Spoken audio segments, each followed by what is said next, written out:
ბატონ ბიზნესმენიშვილი აქამდეც იყო დე-ფაქტო სანქციების ქვეშ და მას აშანტაჟებდნენ მთელი 3 წლის განმავლობაში თითქმის ფორმალური სანქციებით.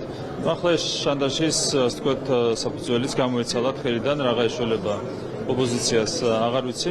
სინამდვილეში არაფერი შეცვლილა, ხო? დე-ფაქტო სანქციები ისედაც მოქმედებდა და ეს დე-ფაქტო სანქციები, არაფორმალური სანქციები მოქმედებდა ერთ-ერთი რამის გამო.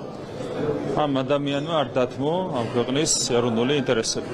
თქვენ იცით რა იყო ჩვენი ქვეყნის გამოწვევები 2022 წელს, რა სიტყავდნენ გუნდისგან, რა სიტყავდნენ კონკრეტულად პირველ რიგში ბატონი ბიზნესმენიშვილისგან და სწორედ იმის გამო, რომ ის არ დაუპირისპირდა ჩვენი ქვეყნის ძირეულ ინტერესებს, საკვანძო ინტერესებს, ამის გამო ჯერ ამოქმედეს დე-ფაქტო სანქციები და ახლა უკვე საბოლოო ჯამში მიიღეს ისეთი გადაწყვეტილება, რასაც არ აქვს არავითარი არსებითი დატვირთვა პირიქით. კიდევ ერთხელ გამიმერებ, რომ ამ გადაწყვეტილებით საბოლოო ჯამში გამოიცალეს მათ ხელიდან შანტაჟის ინსტრუმენტი.